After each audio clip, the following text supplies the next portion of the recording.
a common theme of your sort of criticism of modernity and also of recent artistic development, where is a sort of disregard for meaning and for pattern, right?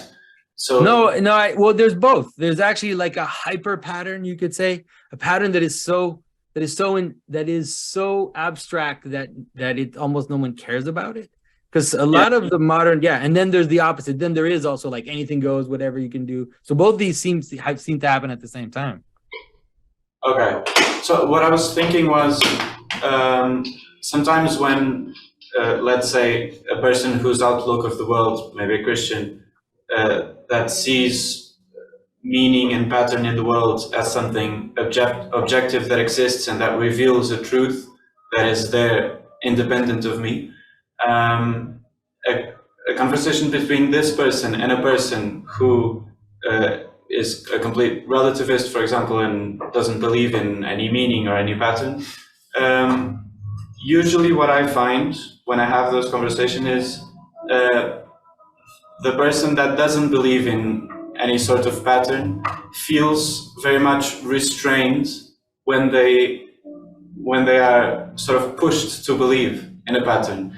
But if they don't, they have to disregard, for example, human nature, because human nature is a form of a pattern, right? Yeah. No, So they're stuck. I totally agree. I agree with your sentiment. That is that you can see it like in the modern world.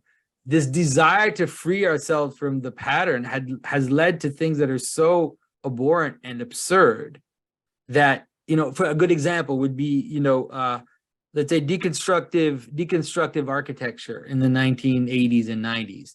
And so, architects would create buildings with like just a massive hole in the living room. It's like, okay, there actually are patterns. You cannot live in a house that has like a 10-foot hole in the living room because it's just not going to happen, right? So it's as if some of the experimental music, in some ways, it actually reveals the pattern. And so it's like you can make an effort and listen to like it's a minimalist acoustic music and listen to someone like grading the side of a counter for an hour. Like you can do it. It's not impossible to do it, but it's like it actually reveals just how difficult it is to get there.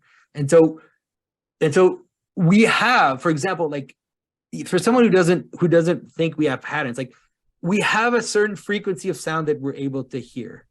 It's very simple. We have a certain level of decibel of volume that we're able, or that we can sustain hearing, that we're able to hear and that we can sustain hearing. Those are patterns you cannot avoid these patterns. Like you could destroy someone's hearing if you don't pay attention to these patterns. And then there is a certain level of variation which people find pleasant.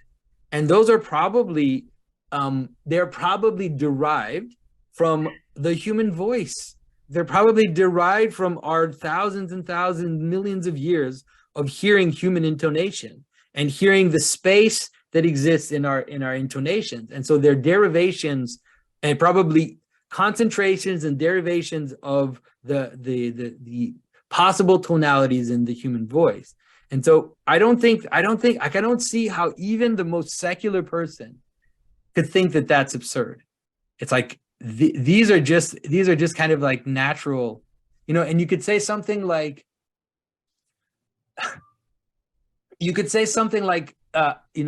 there are certain birds that make certain sounds, and if the male bird makes certain sounds to attract the female, and if they're off, they won't reproduce themselves. And I think that that's true about music. Like I think that there's a certain like, yeah, of course there's a musician getting laid or whatever, but that's not what I mean. But I mean is that there's also like, what I mean is that just that if certain sounds don't continue, let's say there's a certain perseverance of sonority and distance between sounds, then those will become one-off experiments and then they'll go away. Whereas some things will just continue.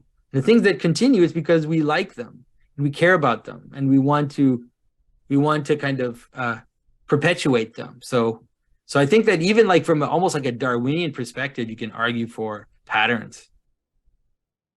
So, can I do a follow-up? Of course, yeah. Sorry. So, basically, what I think what I get from that is that we all live, whether we believe in patterns and meaning or not, we all live as if they exist. We just can't escape it. So they exist and we live according to them. But in this sort of conversation that I was talking about, the person that doesn't believe in them, or rather, the person lives as if they exist, but feels restricted when they have to accept the truth that comes with those meanings and those patterns. So I wonder if you could talk about the relationship between, or the necessity, the necessary relationship between truth and objectivity and these patterns and these meanings. Well, it's pride. And I think it's like, if you want to understand all the, like the source of sin, you could say, right, in the world, that's what it is. It's saying, there are patterns that have authority over me. And I don't care, like either you just can't get away from it, right? You can't eat rocks, there are a bunch of things that you cannot do. There are some patterns that have authority over you. And you exist within that's the scope of those patterns. So that exists both objectively even in the natural world, but it also exists in the human world. Like we necessarily have people that are authorities. We have our parents that had to guide us. We have different structures of authority. And so I think that there's it's just pride. It's like, that's why we see that as the root of sin. It's like the idea of self-causation. It's the idea that I can cause myself, right? I can completely contain myself. I can be free from any type of constraint. And, there was a moment, I think, maybe in the late 19th and early 20th century where people could credibly believe that. I really don't see how anybody can believe that anymore.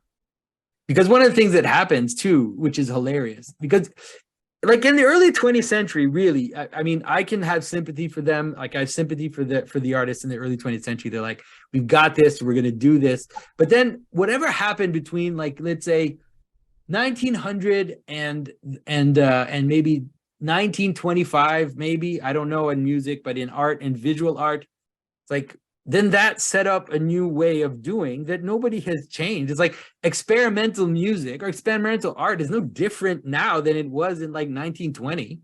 It's like the Dada artists did everything anybody can do now.